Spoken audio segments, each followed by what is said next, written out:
Alors bonjour à tous, Bonjour aujourd'hui on est venu un petit peu pour vous présenter un sujet qui est récurrent en tout cas dans les questions, c'est comment réagir avec un serpent un petit peu plus nerveux que d'habitude ou une espèce dite un petit peu plus, on va dire, sur la défensive. Sur la défensive, parce que de l'agressivité il y en a rarement chez les serpents, en règle générale c'est plutôt la fuite qui choisit, mais dans certaines situations eh ben, ça arrive fréquemment. Donc là aujourd'hui j'ai un super adepte qui va jouer le rôle de celui qui... du crash test. Voilà, le crash test. Donc de ce qu'il ne faut pas faire lorsqu'on est justement en présence d'animaux un peu plus donc, nerveux ou en tout cas plus délicats.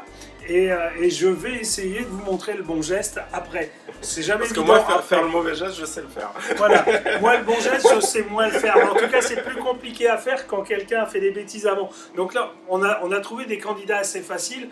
On a des orthriophyses, donc là on va le faire avec une Ridley. C'est un mâle adulte, donc ce sont des serpents qui sont un petit peu plus craintifs. C'est pas agressif, c'est vraiment de la crainte. Ils aiment bien être tranquilles et si on les taquine un petit peu, elles peuvent facilement partir, alors que si on y va en douceur, eh ben ça se passe bien. Donc voilà, on va montrer un petit peu. Vas-y Olivier. Alors c'est celui qui est ici. Donc voilà ce qu'il faut pas faire. Donc j'ouvre la boîte, je vois pas de serpent, je lève la gamelle d'eau, il est dessous.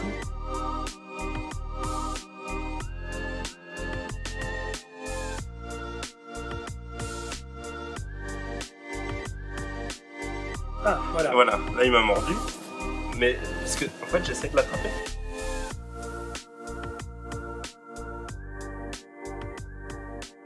Malgré tout, vous voyez, c'est quand même des animaux qui sont... Alors là, il est en panique. Olivier s'est quand même bien fait mordre. Hein. Voilà. Donc là, on voit nettement une morsure défensive. Hein. Et en réalité, ce serpent, là, il est un peu en panique, mais ça va, il s'est un peu calmé. Donc là, on va y aller tout doucement. L'idéal, ça aurait été de le remettre dans le bac. Et voilà, il faut qu'il ait 2 points d'appui déjà, ça c'est important. Il ne faut vraiment pas qu'on en ait peur. Il faut qu'il sente des gestes alors plus lents. Hein, on l'a vu, Olivier, il a été hésitant, il a été un peu brusque avec. Et donc, l'animal panique. Tandis que si on y va doucement, si on prend son temps, hein, bon là, il faut le recalmer un petit peu parce que, évidemment, on l'a, je dirais, dérangé de manière exprès pour vous montrer hein, le bon geste. Et je vais en sortir un en ayant normalement les gestes qu'il faut.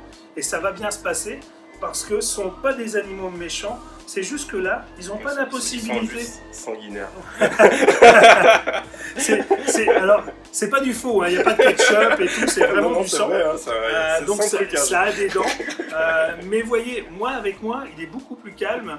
Il ne cherche pas à mordre. Donc progressivement, je suis en train de lui redonner confiance, lui redire que voilà, on n'est pas là pour te faire mal. On est là juste pour t'observer. On est éventuellement là pour l'attraper, le mettre dans un autre terrarium, de le présenter à une femelle, puisque là c'est un mâle.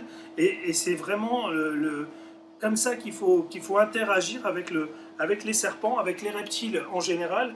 Parce qu'à Olivier, on a vu, il y a beaucoup de gens qui se prennent pour des Indiana Jones, qui veulent y aller avec des crochets, avec des pinces. Et en fin de compte, ils font plus de mal à l'animal et l'animal a peur. Donc après, ils sont vraiment en défiance totale. Tandis que si on est doux avec ces animaux au quotidien, l'animal le sait, il n'a rien à craindre de nous. Donc ça, là, on voit bien, hein, ce sujet-là, il était calme. J'étais obligé de vraiment l'embêter pour arriver à la morsure, mais il est habitué à l'homme et du coup, il est vraiment très très calme. Voilà. Donc c'est une espèce qui est dite craintive. Parfois, si on regarde un petit peu les forums ou les posts, on appelle ça des agrafeuses. La preuve que non, parce que si on y va doucement, si on y va en confiance, c'est un animal qui va se calmer. Moi j'ai une anecdote par rapport à, alors pas celui-là, mais avec une beauté bleue, où j'ai une fois un client qui pour son premier serpent avait choisi une beauté bleue. C'était pas le serpent que j'ai conseillé au départ, mais simplement il était vraiment persuadé de son choix. Et la personne est venue me le remontrer 6 mois ou 8 mois après. Et il en avait fait l'équivalent d'un serpent des blés. Il en faisait ce qu'il voulait, il le manipulait comme il voulait. Et c'était vraiment quelque chose qui était assez nouveau. Même moi, j'étais surpris de quelle familiarité il avait eu avec son serpent. Hein. C'est vrai qu'en ce moment, il y a beaucoup de choses qui bougent sur la compréhension des reptiles.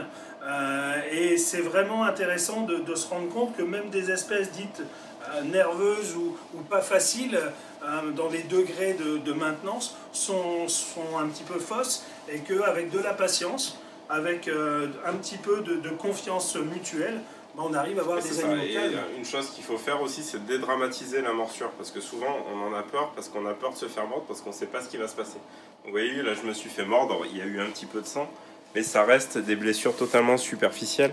C'est vraiment comme des tout petites égratignures, comme si je m'étais mis la main dans des ronces, et encore c'est beaucoup moins douloureux que si je m'étais mis la main dans les ronces. Si vous dédramatisez déjà la morsure, vous allez appréhender le serpent beaucoup plus sereinement que si vous avez peur de ce qui va vous arriver.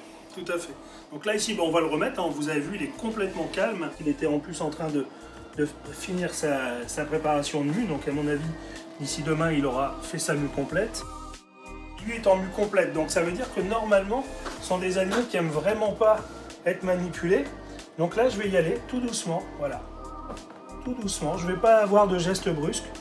J'y vais. Voilà. Et mon serpent s'est pas senti agressé. Pourtant, il est dans la pire période pour une manipulation, parce qu'il voit vraiment pas bien. Il est en pleine mue. Voilà. J'y vais doucement, sûrement. J'ai pas peur. De toute façon, s'il me mord, ça va pas faire mal.